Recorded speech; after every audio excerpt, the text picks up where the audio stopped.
Yeah.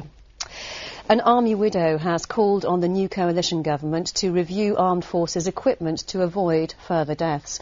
Joanne McAleese was speaking after the inquest into the deaths of her husband, Sergeant Paul McAleese, of 2 rifles, and Private Jonathan Young of 3 Yorks.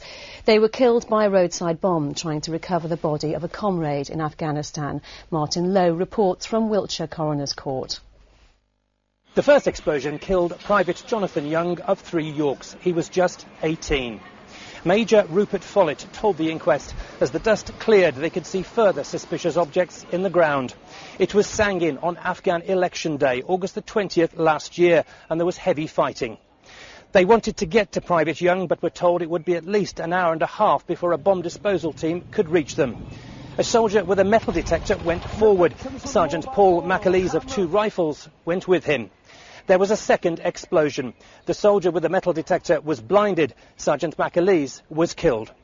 He was the son of John McAleese, the SAS trooper seen on TV, placing an explosive charge on the balcony of the Iranian embassy. In my opinion, the device that killed Mac was impossible to detect with the equipment that is provided to our soldiers.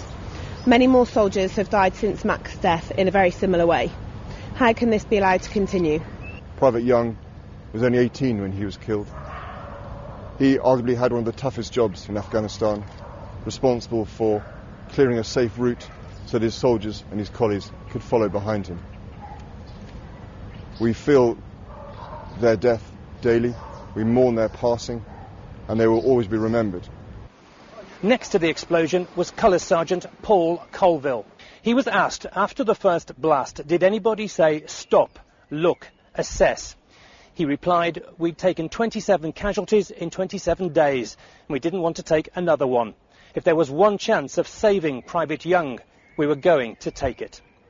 Martin Lowe, Forces News, Trowbridge.